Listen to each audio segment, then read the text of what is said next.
soon. Sure, go ahead.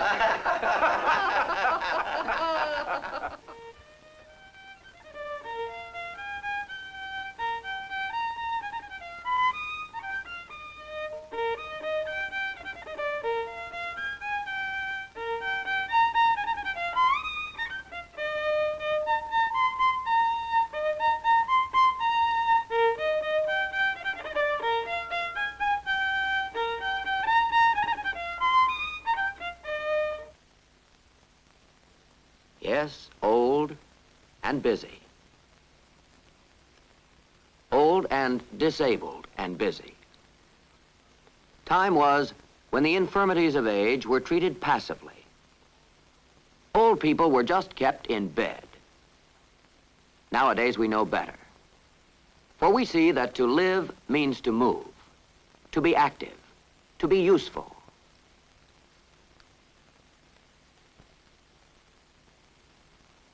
Keeping an old person unnecessarily bedbound, unnecessarily dependent on others, whatever their age or infirmity, can only be described as an act of neglect.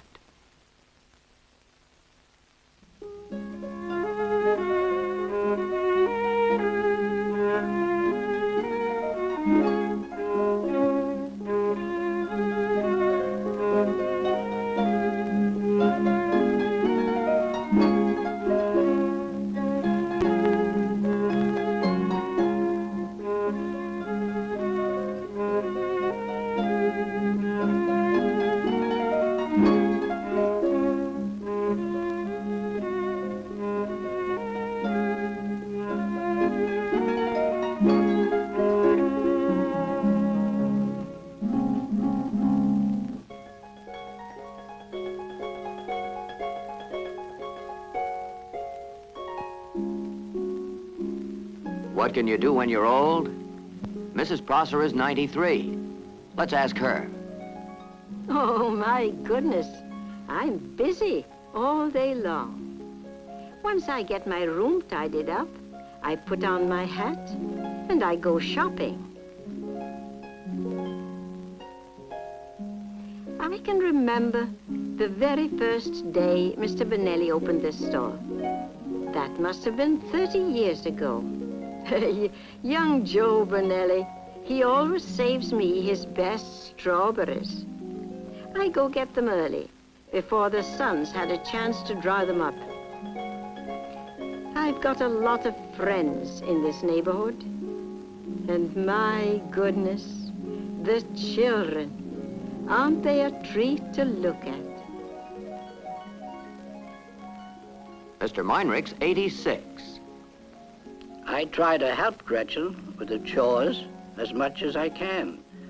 But that's not enough to keep a man busy. So I paint. Don't get the idea I'm a professional, but I just like doing it. At 76, Mr. Kane's still at work. Engraving was my trade before my eyesight got poor. But I can still do pattern work as good as the next man. Mr. Vogel is 92. Want your watch repaired? I still do a little business for my family and my friends. And Mrs. Greer? Me busy? Why, of course I'm busy. I must have washed 10 million pairs of stockings in my 91 years, but still they go on getting dirty, don't they? And now, Mrs. Lewis. I'm 80 and a widow, but I still find lots to do for my children and for my grandchildren.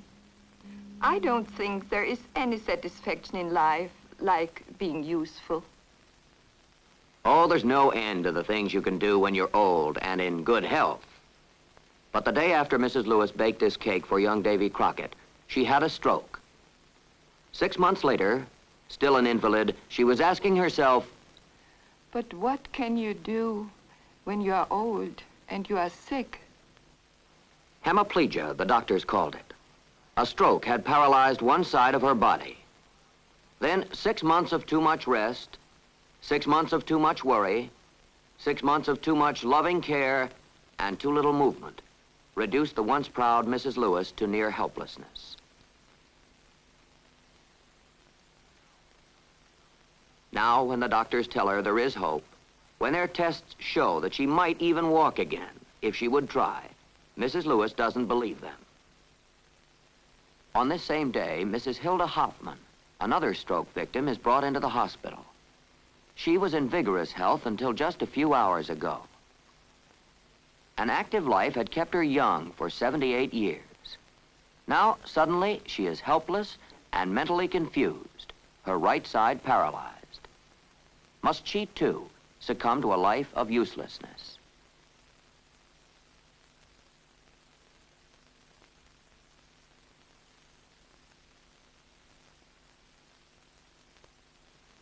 This is Mrs. Hoffman 1 week later.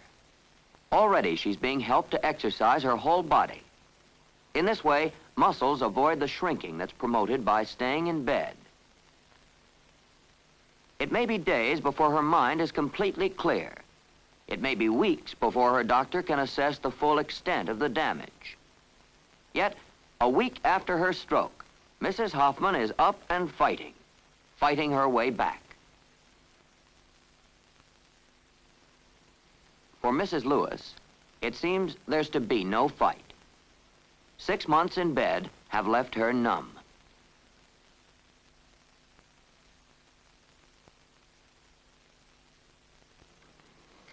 Mama gets in these moods now, and nobody can get through to her. Nobody. I've coaxed her and I've petted her. Night and day I've nursed her. Every meal, every bath.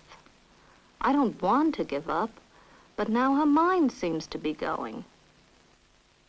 Each patient we see here, like Mrs. Lewis, reminds me as a doctor how closely the health of our minds and our bodies are linked, particularly in old age. It takes courage to face being told one more time that your body will never be whole. Mrs. Lewis had a moderately severe stroke. Some permanent damage was unavoidable. Through the long months of inactivity, her will has shrunk along with her muscles. Through lack of movement, wasting and deformity have complicated her case. And with them has come this feeling of despair, hardest of all for a doctor to treat.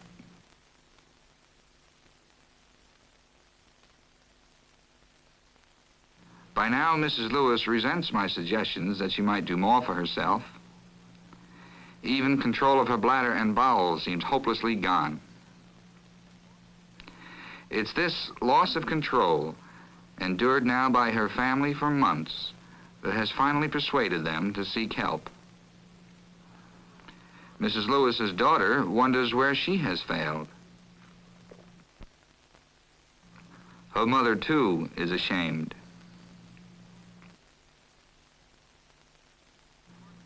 Of course, the first thing we want to find out is how much muscle power Mrs. Lewis still has. One good right arm, at least. And perhaps her left arm won't remain totally useless and in her way, despite the degree of contracture. We can't be certain about any patient's chances for rehabilitation after a single examination. Yet, these simple tests do show us an immediate and practical goal we can give Mrs. Lewis. Something she will think worth fighting for. Mrs. Lewis, would you like to be able to go to the bathroom by yourself? Well, Doctor, I surely would. You'd like that, would you? Oh, that would be wonderful.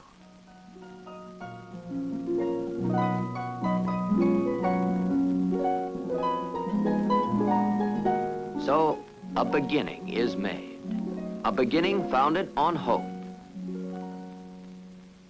Just to go to the toilet by herself. First, Mrs. Lewis had to learn to shift the weight of her still almost powerless left leg with the right.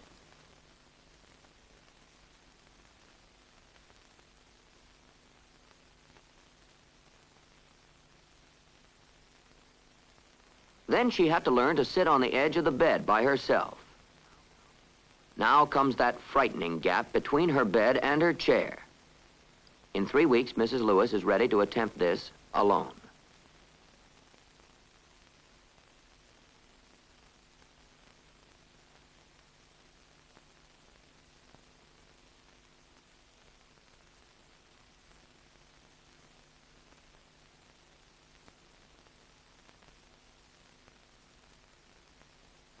Yes, she has done it. Once. If she will keep on trying, Mrs. Lewis should be able to go to the toilet without help. Then she will be a great deal easier to care for, a great deal easier to live with, and she can begin to avoid that great enemy of health in old age, too much time spent in bed. In 3 weeks, Mrs. Hoffman is walking, though she still needs the support of the parallel bars. The stroke she suffered was apparently less severe. No period of inactivity has been allowed for her body to become stiff and distorted. And Mrs. Hoffman is fighting for herself. If we can just keep her fighting, that's the real test. Fighting like Mrs. Klein. 3 years ago, a stroke paralyzed her right side. But she's back at her ironing board again, busy every day. Fighting like Mr. Schuster, who learned to walk with 2 artificial legs at the age of 79. 5 years later, double cataract operations forced him to use a wheelchair for several months. And now, at 84, he's learning to walk all over again. It's been a doubly hard fight for Mrs. Wise since she broke her hip. Because of her severe heart condition, we couldn't risk surgical pinning in the usual manner, and for many weeks she had to lie in traction, flat on her back. Yet every day she kept on exercising. She never gave up. And last week, at the age of 81, Mrs. Wise graduated from her cane.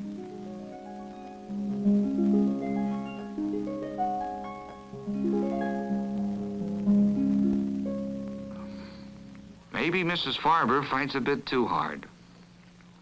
In all her 88 years, the fact that she simply can't do many things for herself anymore is the hardest burden her old shoulders have had to support. Such people are hard to care for, I know. Sometimes you think to yourself, it would be easier just to keep them in bed. Yet, to keep them in bed, to break that spirit of cantankerous fight, would make most of them helpless invalids. Up and groomed, Mrs. Farber is ready for one more day of battle with infirmity.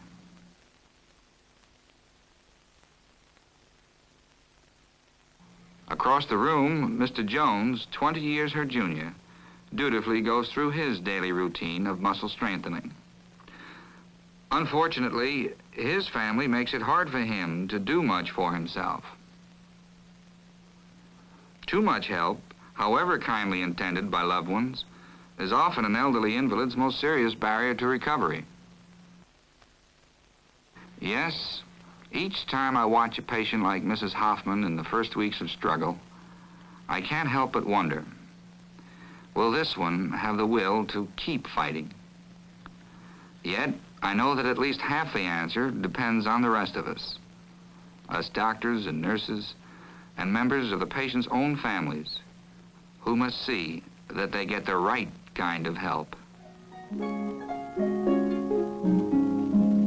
Mrs. Lewis's days in the old-fashioned pot chair are hopefully behind her. Each morning she helps dress herself and is brought to the exercise room in a lightweight wheelchair, which she's now learning to operate by herself.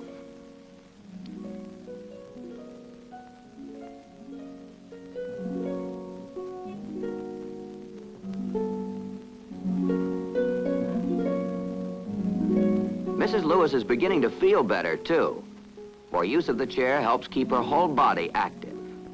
So, slowly, as she can be trusted to operate the wheelchair on her own, the whole lonely, helpless pattern of her life can begin to be changed.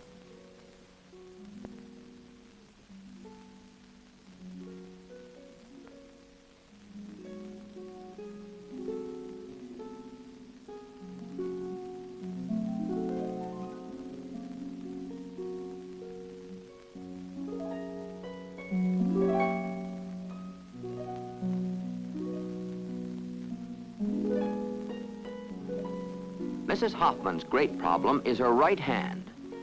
She has regained some of its power. She can grasp the parallel bars to support herself, but that isn't enough for her now. She wants to be able to hold a spoon, to hold a pencil, to hold a needle.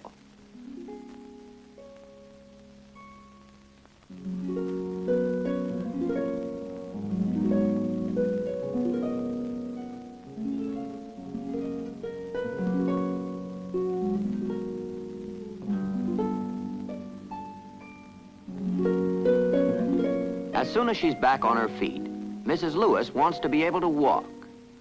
Day after day, moving her weight from one foot to the other to regain her lost sense of balance. Day after day in the parallel bars. She keeps making the effort, though in her heart, she sometimes wonders. So the weeks go by. In 2 months, Mrs. Hoffman is able to walk without her cane for considerable distances. Regaining full use of her right hand, it seems, will take much longer. Mrs. Hoffman suffered her stroke while on a visit to this country. Her married daughter, with whom she has made her home, is now 4,000 miles away. The simple ability to write a letter never seemed more important. After a time, even the most promising patients become discouraged easily. And those like Mrs. Lewis, who can see much less progress ahead, often retreat from the struggle into weeks of despair. Yet thousands do keep on battling, day after day.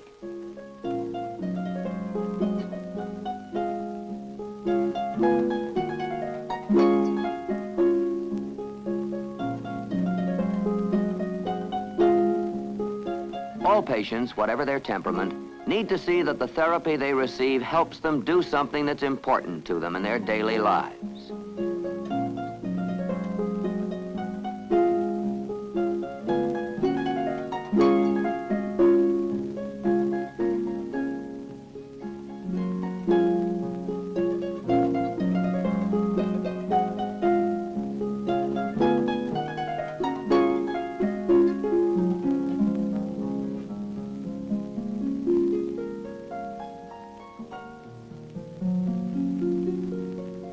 Often, rehabilitation exercises are quite simple and require no expensive equipment.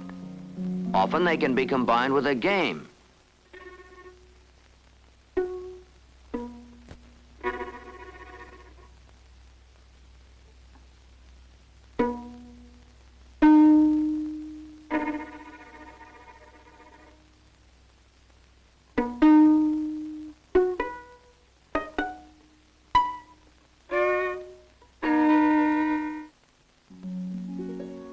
Back to usefulness.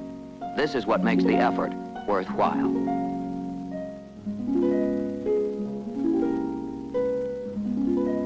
Some way to keep active, usefully active. Some reason for fighting infirmity. This is what everyone needs as the years roll on. And for the disabled, some useful daily activity is absolutely essential. Mrs. Farber has severe arthritis of the spine and both knees, general softening of the bones, advanced hardening of the arteries, and has a fracture of the left hip that has never healed. And yet, she walks.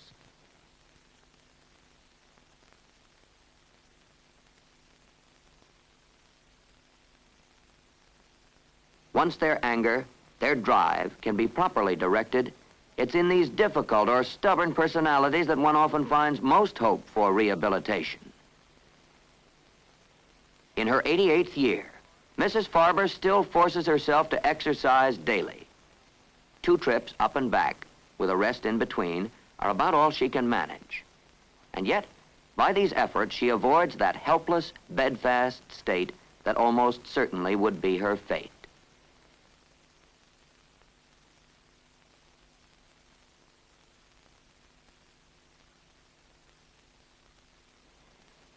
We can never forget that for the vast majority of elderly invalids, this is the alternative.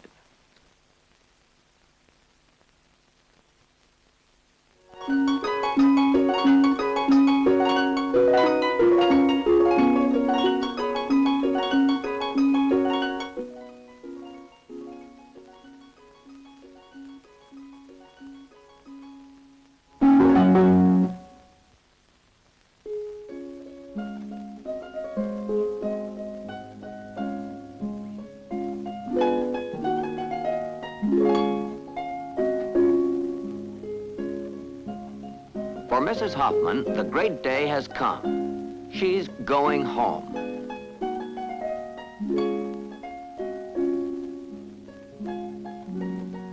Just 4 months and 2 days after a stroke had caused her to be brought into the hospital on a stretcher, paralyzed and mentally confused, she's able to pack her own bags. Compared with most, her course has been easy. Yet, in a letter of farewell, addressed to her physical therapist, she wrote of her feelings during those months. In the beginning of my illness, I was very desperate. I would kill myself. I looked on each window if there was no possibility to jump down, but there was no. And besides, I were paralyzed and could not move. But with the recovery began my courage, and under your guidance, I recovered almost perfectly. Thank you, and sincerest greetings, Hilde Hoffmann.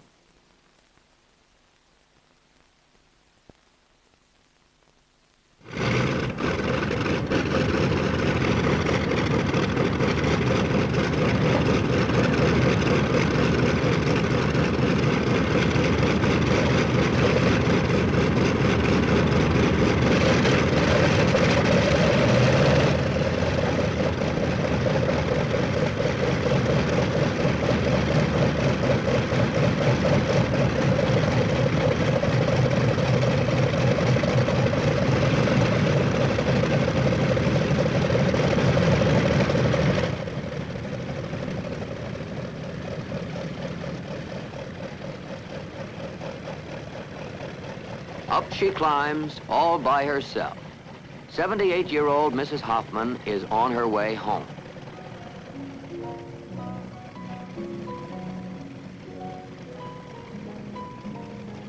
From her wheelchair, Mrs. Lewis watches the triumph.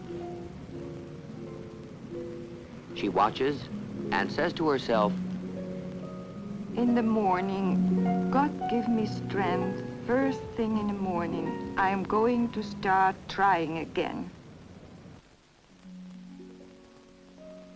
So once again, the struggle begins.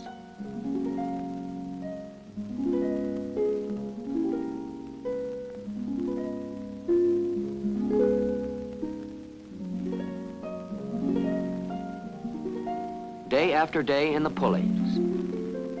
Day after day in the parallel. But time, there is reason to hope for more permanent progress. For Mrs. Lewis is learning from others around her what every handicapped person must know. How to accept her disabilities without losing heart. How to make the most of what she has left. To think less of her disabilities and more of her real powers.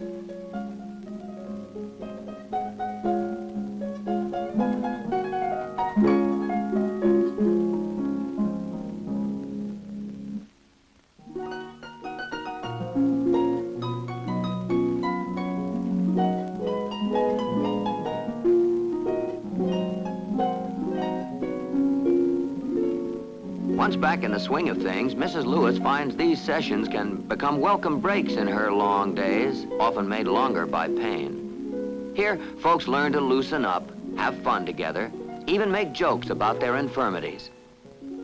The 6 months Mrs. Lewis was kept in bed following her stroke almost made her a chronic invalid. Almost. Yet one should never discount the power of the human spirit.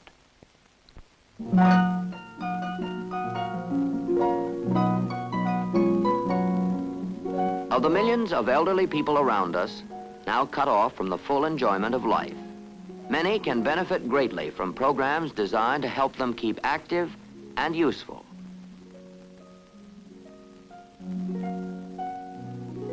She tried again, and today, at the age of 81, Mrs. Helen Lewis can graduate from the Home for the Aged.